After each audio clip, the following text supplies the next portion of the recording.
Hello everyone, happy July 4th. Rabbi Jacobson here, the weekly global class, which is broadcast internationally. I feel honored to be able to be connecting so many people from so many different backgrounds. In the United States, we are honoring and celebrating the birthday of this country, which is called Independence Day, July 4th. In 1776, the country declared independence from Great Britain, and ever since has honored this day as a fundamental day of the birthday of this country, this great country. So I thought it appropriate, what better thing to talk about than independence. What does it mean to be independent? Do you feel independent? And all the questions that are related to this. I want to begin by dedicating the class, which is sponsored by Arik and Oriella Zander, in honor of their upcoming wedding anniversary. So congratulations to you. May the merit of these teachings serve you well and your family well for many years to come. Thank you for your support. Thank you for your kindness, and thank you for your friendship. So, we titled this class, Are You Dependent, Codependent, or Independent? We all know the word dependent is a very loaded word, but also a very critical word in our lives. Some of us would say we are extremely dependent on others for validation, for confirmation, dependent on people for security, financially dependent, emotionally, psychologically, the list goes on. Now, dependency itself can go to the extreme where we're not just dependent, we're desperate. We're subjugated, we're in servitude, like servants, like slaves.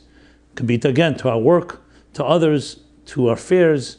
There's so many different ways one can be called dependent. Codependent, of course, is a more modern word used in a key situation where there's a dysfunctional or addictive person. You're codependent, meaning that you are in some ways maybe enabling them, or not enabling them, but you're devolved. You say you're married to the spouse of an alcoholic. So there's a certain codependency that takes place, and that's what has been called, which is has its own trappings, its own challenges.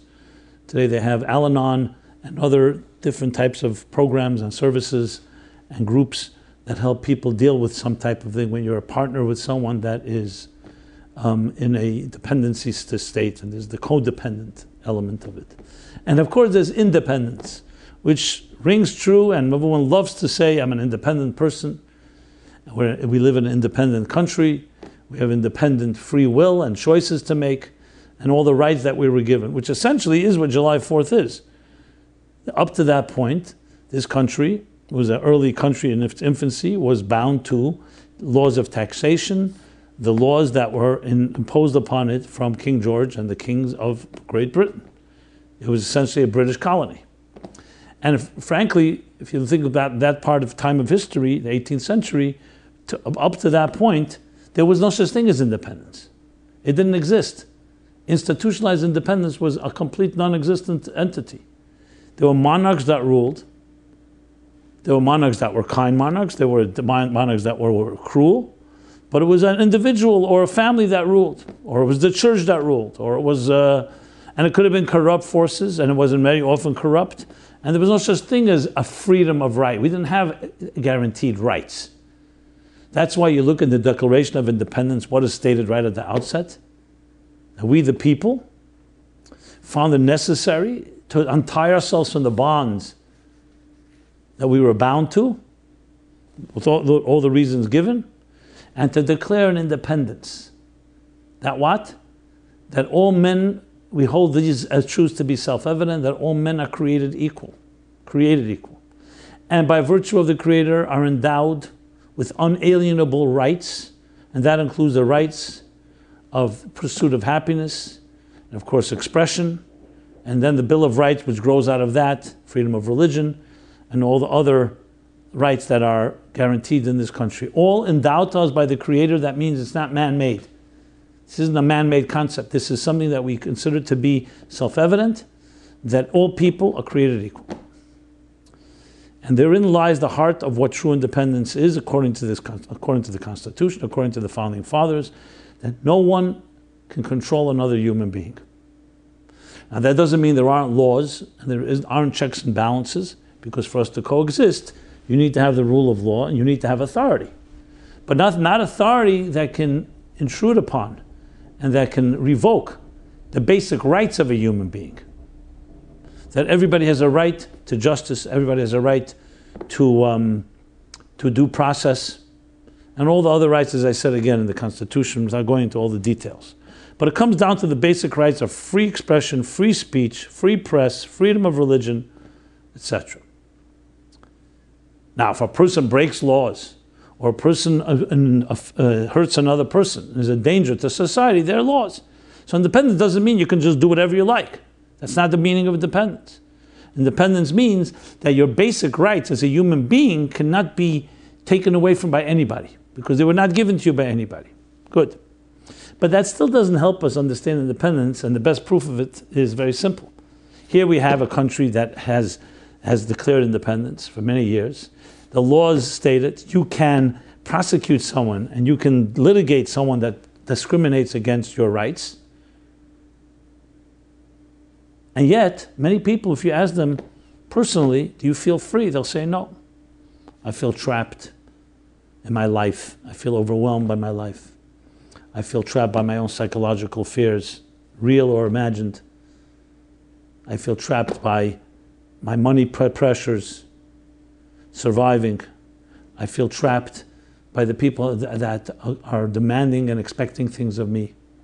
The word trapped is very commonly used. Some people use the word overwhelmed, some people the word drained. And some people say, yes, I'm a slave to others. Not necessarily a slave in the technical sense of the word, but my life, my psychological state of mind is such. So what about the independence that this country offers? We're not living with a monarch or a tyrant that's dictating what you should or shouldn't do. So in other words, you can live in a country that the laws allow you to be freely exercise whatever you wish, and still you feel not independent, not free.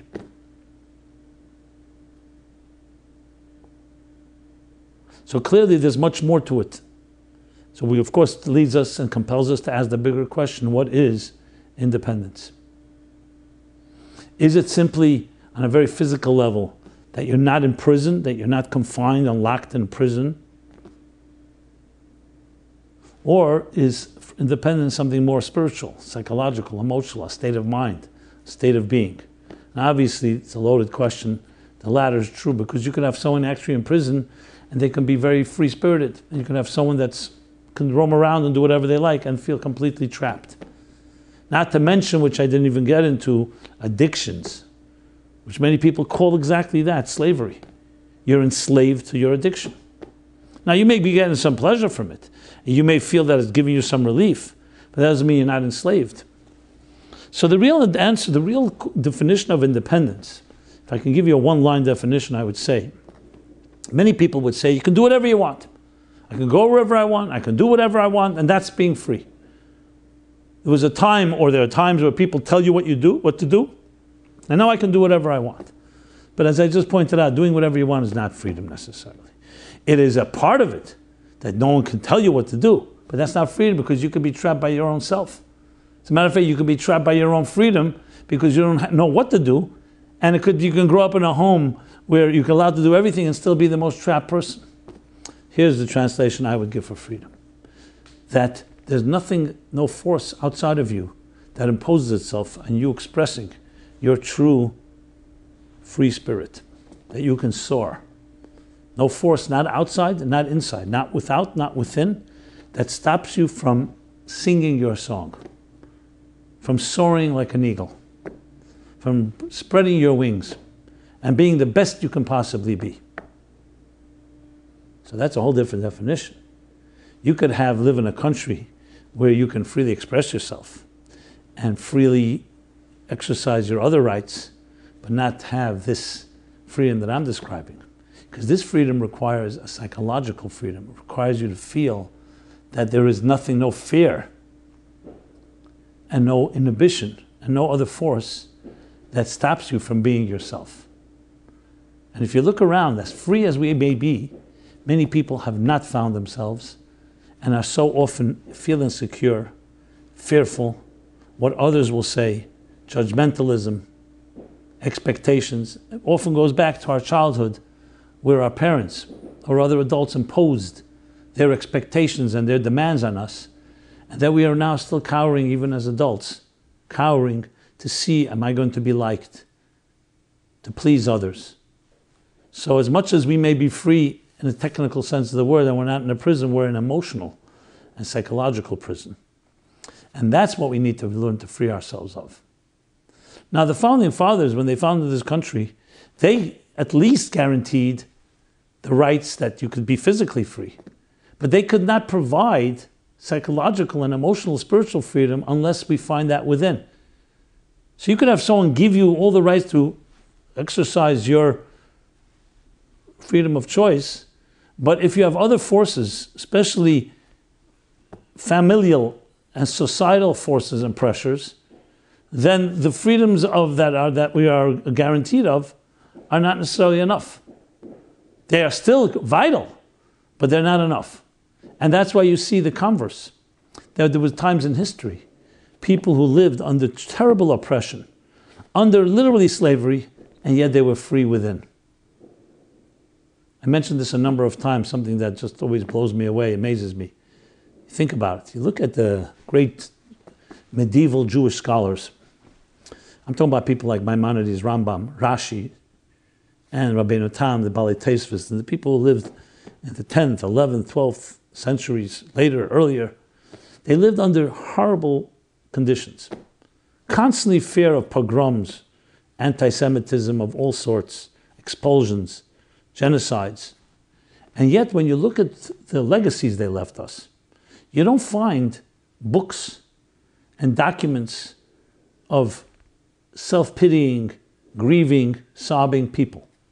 You find these uplifting, transcendent, soul-soaring works, whether it's commentaries on the Bible or on the Talmud, whether it's analysis of law, whether it's expositions on mystical teachings. You find a tremendous freedom, and you see that in literature. Today we have the idea of, they call decomposing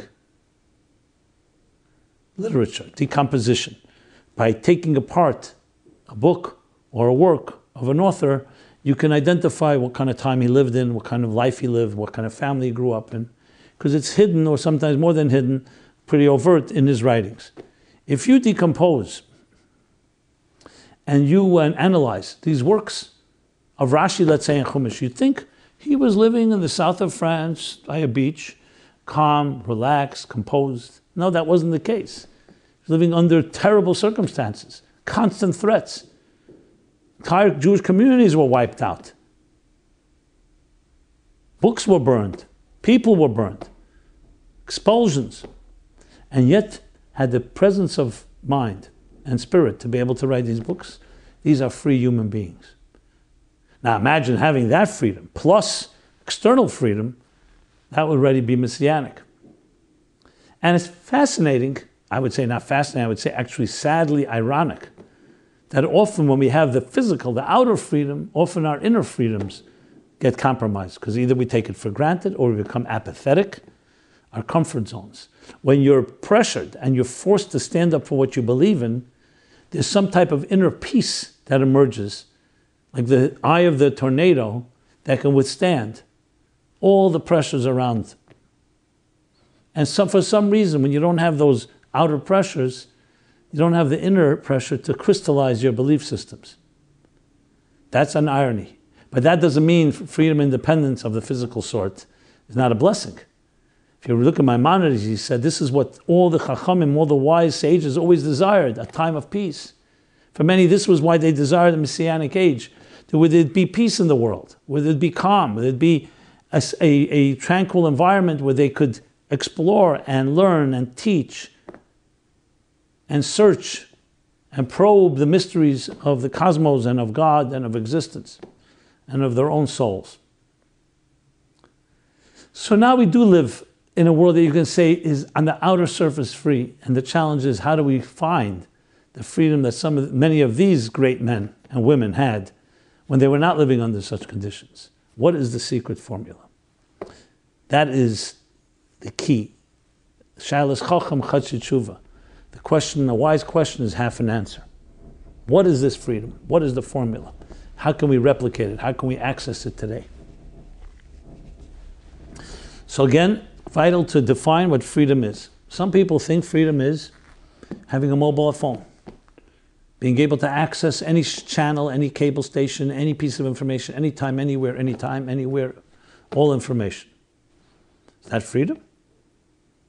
That is a great blessing. But what are you accessing? And are you trapped? Is your gadget, is your appliance holding you enslaved even though you feel you're emancipated? Sometimes you feel you're addicted to this. Because freedom has nothing to do with possessions, has nothing to do with money, has nothing to do with material acquisition. It has to do with a state of mind, a spirit within. So we really need to get to is, what is the soul like? What is our souls like? If you don't get to know your soul, you will never be able to discover freedom. If it's your body and your bodily needs, and by extension all the physical parts of your life that define your life, those by definition have enslaving elements to it. If we were just to see ourselves as machines, so yes, we're dependent on food, on drink, on oxygen, on sleep, on love, and a whole series of needs that every human being needs for survival. Just like a machine, just like an automobile needs gas and needs oil and needs other liquids, so too we do. And then you hum along, you could be an efficient machine, but that's what it is, you're a machine. Is that a free life? Or that's a life that's driven by a program, you have your needs, it could go smoothly, but it's hardly what one would call a free spirit. So if we are strictly physical entities, it's hard to imagine how one can really be free. You can be relatively free. I said you can be free of other people of oppression, but free within? Oh, you're trapped by whatever it is that you're dependent on. And unfortunately, if you fall into a home that is an unhealthy home, and you're subject to people who are abusive, invalidating, non-loving, non-nurturing, then you become a slave to all the needs that you have, the desperation to find some love, to find some unconditional caring, and so on. We know that where that always brings us. But then, my dear friends, let's introduce another.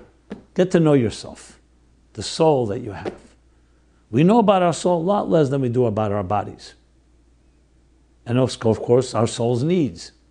And interesting, as we'll see, the soul's needs are very different than the body's needs. They're not needs that are dependencies, they're needs that allow the soul to soar. So if I were to use an analogy I often use, which is straight from the book of Proverbs, the soul is compared to a flame, and the body is compared to the wick. Ner Hashem nishmas adam. The candle or the flame of God is the soul of a human being. What do you see about a flame? A flame, even its physical properties, has a freeing nature to it. It's not subject to the laws of gravity. It defies gravity.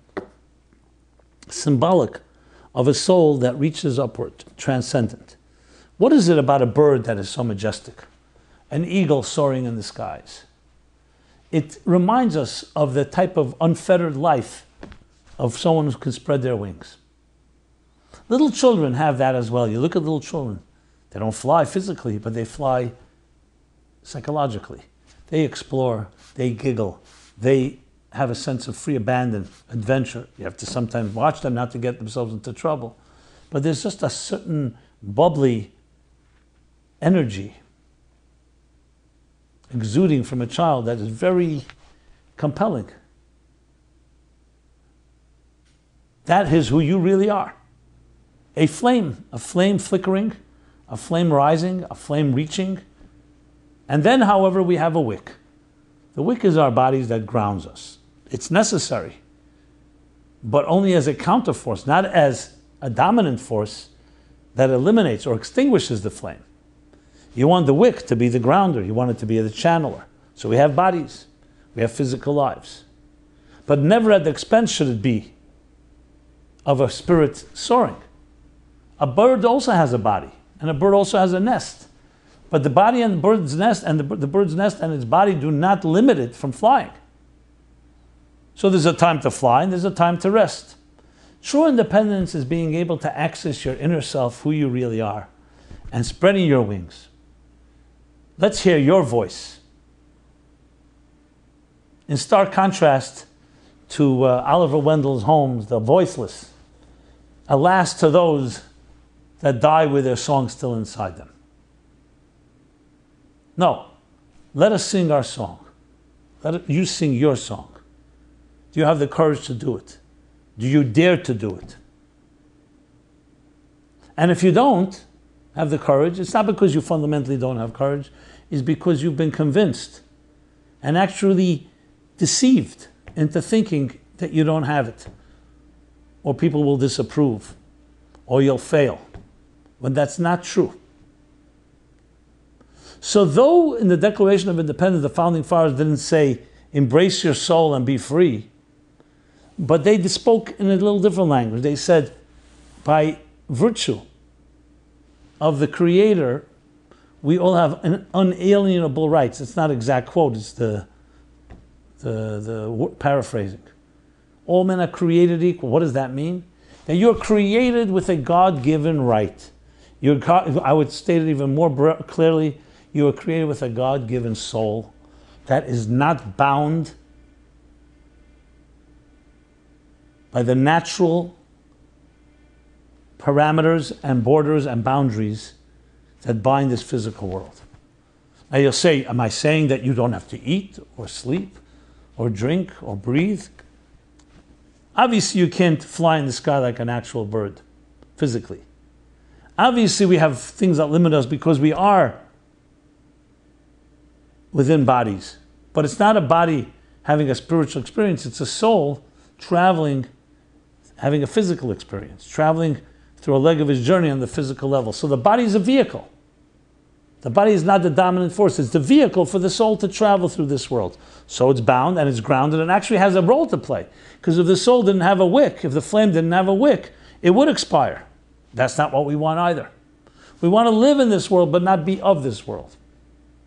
We want to be here but transcendent. We want the structures, but we want the structures to help us transcend and go beyond the structures. That's what we want. And as such, we have the soul and body working hand in hand. If you want more information on this, a little more detail, just check out my book, Toward a Meaningful Life, Chapter 1, called Body and Soul. Elaborates on this point. But that's the freedom to look upward, the freedom to dream, the freedom to imagine. And that you can have even when you're in a prison. Now imagine being in a physical free place and the freedom to spirit to soar. Then there are no limits. But even in oppression, there were people that had this freedom because they had the freedom that you cannot trap me, you cannot frighten me with your conventional threats, because I am a man of spirit, and bodily threats do not affect spirit. But today we're blessed that we don't have to deal with that. We don't need to be facing the gun. We don't need to be facing oppressors in the physical sense of the word. Now oppression comes from within, the apathy, the comforts. There's always tomorrow. Procrastination. We take it for granted. So independence is embracing the spirit that you are. But you need to know more about it. There's no way to access the song and your inner voice if you don't learn about that voice, and if you don't exercise it, and if you don't express it. Ask yourself, when's the last time you sang your song? Not your parents' song, not the song of others demanding something. You know, some people would say, I don't even know the last time I sang any song. But your own song. Try it out. I know in the shower many of us just sing it, whether we have good voices, whether we can carry a tune or not, to the annoyance of some of our family. And there is something to be said about that, because it's a way of like breaking out. And some of us do it through exercise, and some of us do it through sports, and some of us do it through running. You know, there's different ways you break out. But what you really above all want is your soul to sing. And your soul sings, interestingly, you know when you are a giver. When you are sharing. When you are inspiring. And it comes down to a simple formula. There's takers and there's givers. No, there's a time to take, there's a time to give. But the dominant force in your life is giving. And it's interesting, as paradoxical as it sounds, the giver is always more confident than the taker. Because the taker, whether he acknowledges it or not, always feels that for me to be complete, I need to get something. That's not a very secure position. The giver never makes such a statement. I give, and I'm happy giving, and I don't become less because of it. So which one builds confidence? Now, of course, in every good relationship, there's a give and take, but it's a balance. Very often in this world, we gravitate toward the selfish, toward the narcissistic, toward the parasitic even. And we almost feel like we're being taken advantage of if we're not getting something for something we give. There's something tremendously freeing by giving. Giving of yourself, giving of your time, of your money, and giving of your spirit, of something that you were blessed with, and you share with another through advice, other ways. There's unbelievable power in that. It feeds you. It's nourishing. So many people think chesed, kindness, charity is a good thing to do. It's the right thing to do. You're blessed with more. It's only right to share with those that have less. But there's something more going on. You're actually exercising a part of your being, just like exercising a muscle. You're exercising the spiritual muscle of your faculty called chesed, of kindness, of love and kindness. And when you exercise something, what happens? The muscle expands. It gets stronger. It actualizes more of its potential. That's what love is about. That's what giving is about. And that makes you a freer person. I remember meeting somebody who unfortunately grew up in a home, a lot of problems, and everything was stripped from her. Her dignity, her respect, self-respect, her right to express herself. And then came a point through her own healing and difficult healing process, came to a point and said to me, 25 years I've been taken advantage of. I've been giving, or actually been taken. Now it's time for me to take. I'm going to take care of myself. No one's ever taken care of me. And in her own way, even though a very fine person, became very self-consumed. And I, of course, I always respect people and I don't interested in judging, I'm not judging. But I would subtly say to her, I understand that, 25 years of giving now is going to be 25 years of taking. You'll be 50 years old and maybe you'll be balanced out. But you don't understand, when you'll learn to give on your terms, not because someone's forcing you to, you will be actually a far greater taker. Not a taker for yourself, but you'll actually be able to take in a healthy way. I would argue many times with this person, I think I prevailed ultimately, not completely, but got through. Because that is the tendency. If you've been deprived of oxygen, so what do you think? Is your independence is going to be no more deprived? Now I'm grabbing all the oxygen I can take. It's like a drowning victim. But in turn, what happens? You end up becoming maybe the what's the word I want to use? The antithesis of what you were, but then you've gone to the other extreme, which has its own pitfalls. What you want to find is balance. You want to not be forced to give, not be forced to be nobody, but to give at your own volition.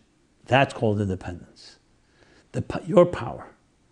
So yes, you became dependent and you became enslaved by other people imposing themselves. Now you choose to be a giver instead of someone forcing you to be a giver. That's a tremendous freedom. Now, understandable, like anyone has to go through healing, sometimes you need to strengthen certain muscles before you can exercise them further. But it should all be done with moderation. And the greatest thing for a person, I say again, is to be a giver. It's the healthiest thing for a human being is to be a giver. A giver where you find that you have what to give and you build a confidence and you say, yes, I have a contribution to make. In a very humble, but also in a very confident and a very secure way. So, let us go back to independence. There's dependence, there's codependence, and there's independence. And as I've been discussing, independence is much more than just physical independence. Much more than just living in a country, in a land that promises you, guarantees you your rights. That is great. That's an excellent platform. But then comes step 2. Or maybe it's step 1 for all I say. No. Because it could very well be, had the founding fathers not had their inner freedom, they would never have been able to declare an outer freedom. If they didn't have their inner independence, they could never declare outer independence, because it took courage, it took strength, it took willpower, it took fortitude for them to finally state and declare independence.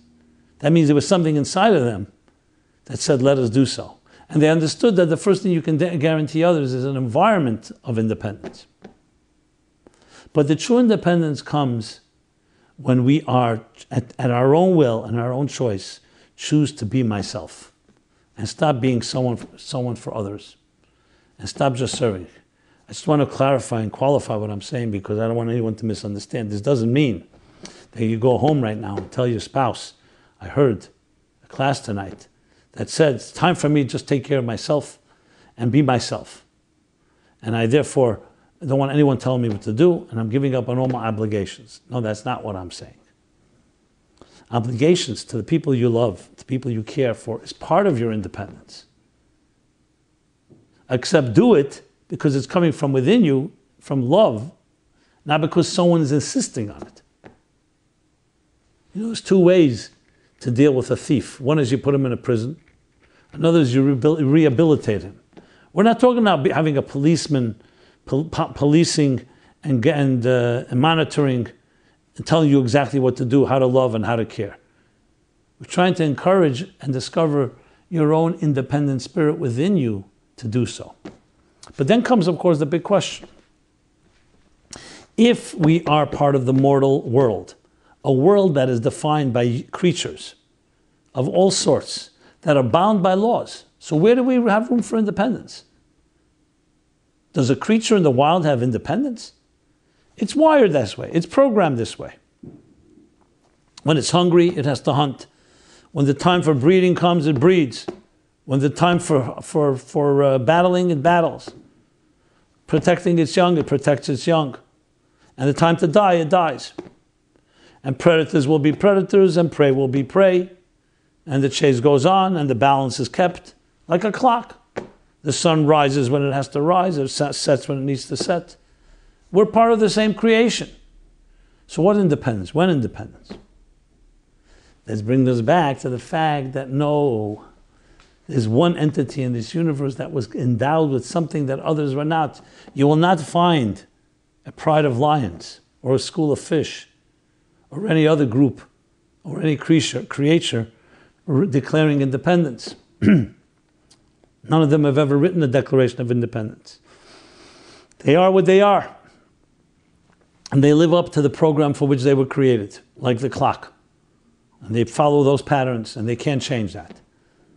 But then comes a verse in the Bible that says, Hein haya adam ka'achad mimenu. Now here's a man. That's like one of us. God is speaking in the plural to his spiritual ministering angels. Like us really meaning God, that it was endowed with free will. And that's why the creation of the human being is separate from all other creations. Everything was created. Day 1 was the light, and day 2 was the heavens, and day 3 was vegetation, and day 4 the luminaries, and day 5 the creatures in the sea and on land. Day 6, some of the animals, and day 6 as well. Suddenly, Nasa Adam, we shall create the human being in our image. And God took a dust from the earth, a clump of dirt, and imbued it, blew into it, breathed into it a soul. Vayipach ba'apav nishmas chayim.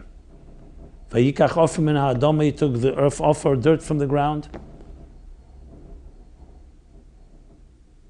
and imbued it, infused it, and blew into it, breathed into it, nishmas chayim, a soul of life.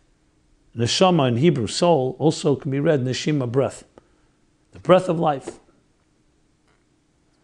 What is this exactly? That we're not just physical entities in part of the natural balance and routines of this world.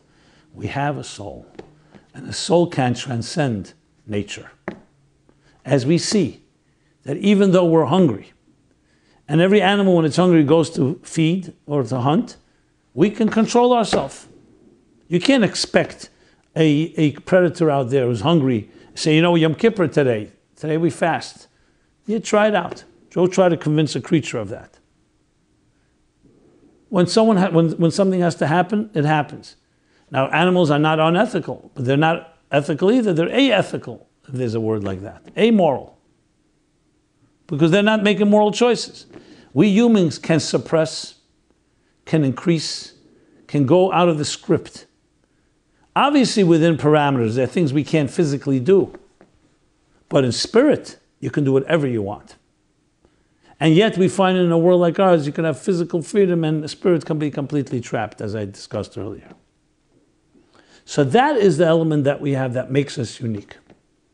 Now, I know some of you scientists will say, one second, didn't humans just evolve from animals? And the animals don't have that, so we don't have it either. We're also wired that way.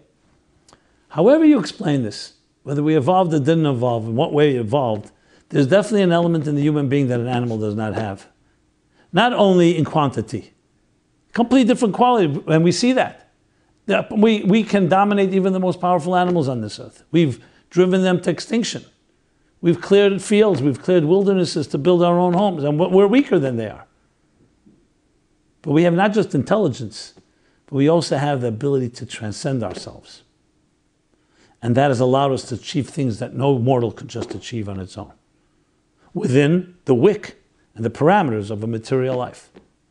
So independence, therefore, is really the embracing of a soaring and singing soul.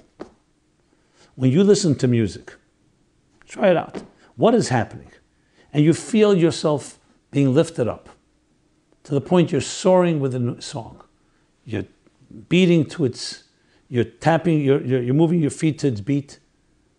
You sing along. All of you is lifted up. What exactly is happening? What's happening is you are transcending your own inner structure. You're experiencing some emancipation, some freedom. That's why it's not surprising that people equate music with soul, equate music with freedom. It's like breaking out. This way I'm all constrained and my life is all structured, I'm grounded and limited. Breaking out. The same is true with any experience that we would call an awesome experience. It could be art, it could be travel, it could be love, it could be intimacy. All of these take us, and if you could describe them in one line, they take us out of the boundaries of our lives. That is an experience of independence. Now the key thing is that you want to experience it in a healthy way. You want to experience not in an addictive way, you just become dependent on something to give you some relief. And above all, you're experiencing transcendence from your own self. It's not about me becoming bigger. It's not about me becoming greater. It's actually you dissolving and being absorbed into a higher experience. You ever feel what awe is like? The awe of nature, the awe of beautiful song, the awe of a beautiful athlete.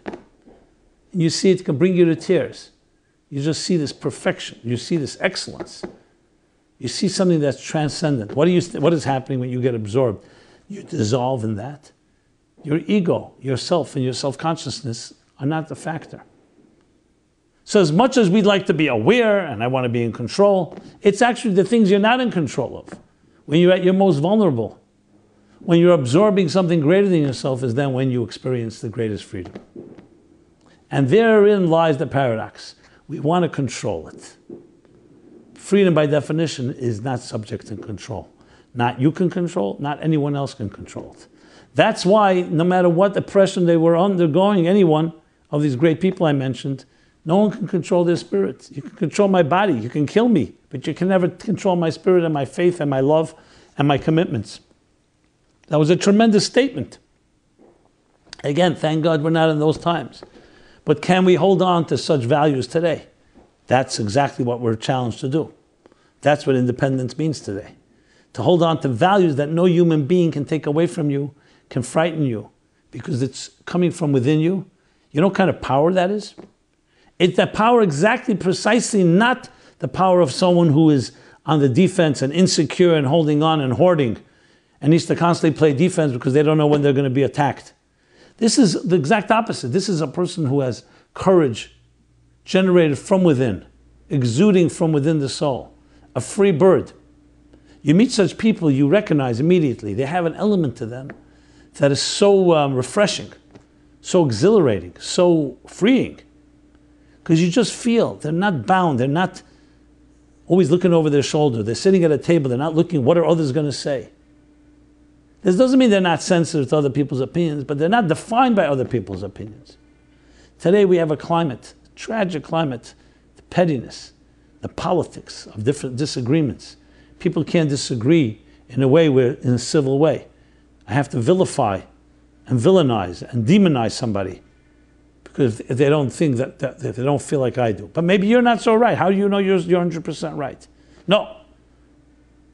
I find that to be the ultimate expression of insecurity. When someone claims to be so secure, so confident, so sure that doesn't leave room for any other opinion, to me, that's the epitome of insecurity. But a person will never admit that. What do you mean? They'll even smirk at another opinion, as if like they got it. Like reminding me of a fellow told me about someone, he said, he hides his ignorance with his arrogance. Arrogance is always coming from a place that's not really secure. Now it's true, if you may have a position, you can be strong and adamant, but you don't personalize. You don't need to.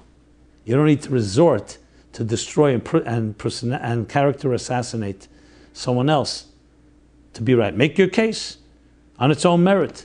Why does it have to be based on personalizing, based on, oh, look who that is and look who that is, and whatever they say, and then smirking when you don't agree? It's so unsophisticated. It's so, frankly, transparent. But people who are in that place they think they got it all, they know it all. And that's that, and there's no room for perhaps another way of looking at it. That independence, that's dependence, maybe codependence. So, my friends, on this July 4th, I hear in the background here in New York, fireworks are beginning to take off. Probably will only accelerate through midnight. What time do we have already? Okay, it's getting there in New York. And that's the way fireworks, I guess it's some demonstration. I'm not taking away from it, but that's not where the story is. The headline is, you can be free. Now, I don't need July 4th for that. July 4th is a good excuse to talk about it.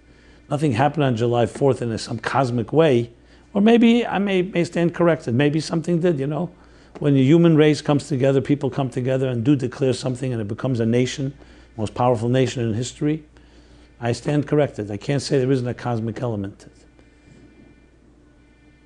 But still, it's not July 4th that gives it to you. July 4th is a reminder and a demonstration of the victory, the dominance of the human spirit to be free. There's a fascinating expression in the book of Leviticus. It says that you are my servants, not servants of my servants. God is speaking to the people. Basically, looking down at any form of servitude where a person sells themselves into slavery, either to cover expenses or debts and so on.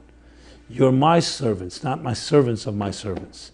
The way Mordechai expressed it, or the way the Megillah tells us about Mordechai's behavior, everyone bowed to Haman, but Mordechai lo yichra v'lo yishtachma. He did not bow, he did not prostrate himself. Why? Because you're my servants, not servants of my servants. You serve a higher force, not another creation. You don't serve, man does not serve another man, and does not serve other man-made things, because we're all of the same material. The Creator endowed us with unalienable rights. All men are created equal. So that connection, in a healthy way, and I'll tell you in a minute why I'm qualifying that. That connection, in a healthy way, is the connection to your divine soul, to your divine right to soar, to your divine ability to fly. Why I say healthy? Because there's also, religion has been unfortunately hijacked very often tainted and corrupted. And that's not the religion that brings freedom. That's a religion that's just used as another force of subjugation and subservience. That's an unhealthy, dysfunctional form of religion. Do this, dogma. I'm the one that's telling you, I will judge you. When I say faith, I don't even like the word religion. I'm talking about a connection that goes beyond the human. One that frees us, not one that's another authority imposing itself upon us. So what difference? Here you have a monarch, here you have a religious leader, here you have a boss, here you have someone else, money. So just another form of servitude, another form of subjugation. That's not what we're talking about. We're talking about a connection to the transcendent divine that the founding fathers talked about. That's what we're discussing here. You're a servant to me, not servant to my servants, to man-made things, to other mortals. The ability to connect on that level. This explains, of course, many people say, 1 second, here you're telling me don't serve any human being. Serving God is not serving someone. He's not a someone. God is not of this existence. If he was of this existence, that would be a problem, of course. It's precisely beyond existence that you are connecting with, which allows you to transcend existence, to transcend needs and transcend fears and transcend dependencies and so on. That's what we're talking about, that connection. And how do you do it? As I said, you need to get to know yourself. You need to get to know your own voice. You need to get to know your inner spirit. You do that, one, by learning about it. There are good books that describe. My Omer book dissects the 7 emotions of the soul. Other books dissect all the 10 spheres of the soul. Get to know your soul. Get to know how it speaks to you, how it expresses itself, and how you can feed it and nourish it and nurture it. Number 2, hang around people that are soulful people. Maybe that should be number 3, whatever the order. Number 3, do soulful things. Giving, volunteering, sharing, singing your song in helping other people. I'm not talking about singing your song just for yourself. It always is in the service of others. There's the 3 things. So study, action, and environment. You could throw in this also if you wish, prayer, which is a form of meditation, emotional meditation, but it probably goes in the same category of getting to know yourself. These things actually work. They actually help you create fireworks of your soul, that your soul comes alive. Imagine having that bubbling, as I mentioned, the bubbling excitement. You wake up in the morning, jump out of bed, feel that I'm going to seize the day, carpe diem. I'm going to do something that I've not done before. I'm doing something that no one has done before. Sing your verse.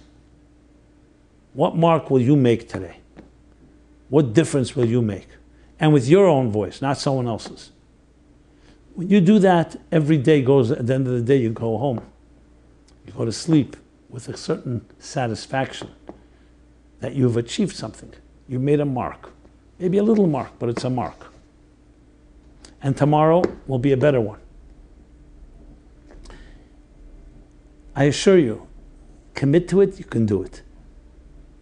Do it with baby steps. Start tomorrow morning, start tonight with one small thing. Do it differently.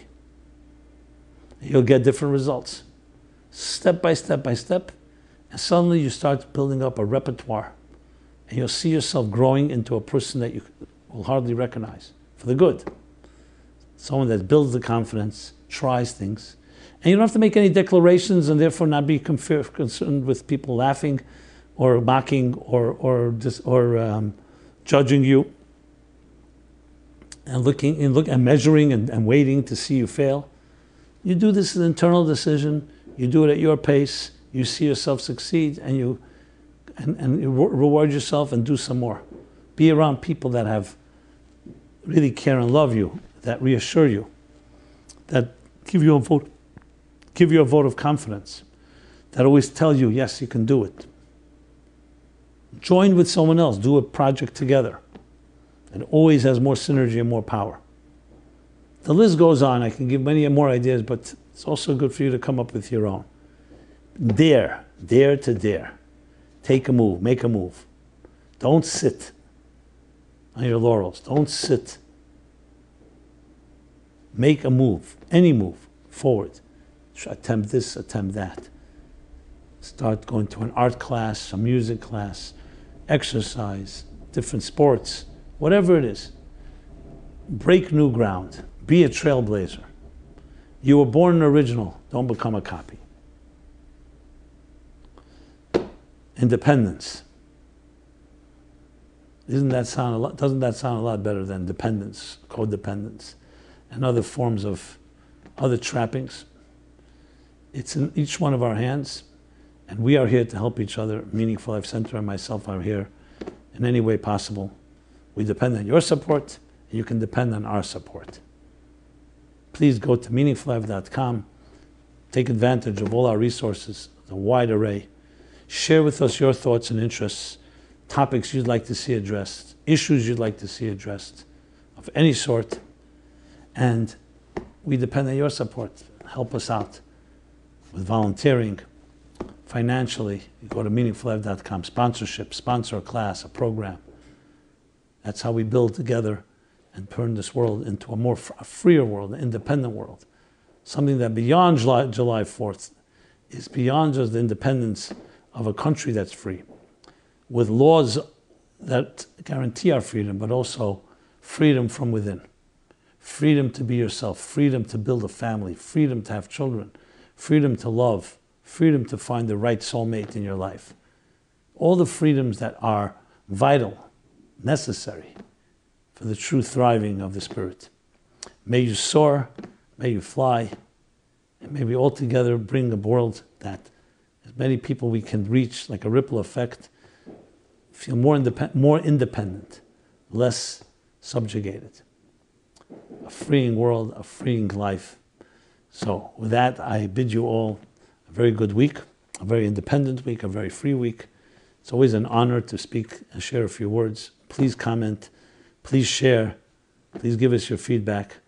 We're here for you, and everyone have a very good week. Until next Wednesday, it's been Rabbi Jacobson talking about dependence, codependence, and independence. Thank you so much.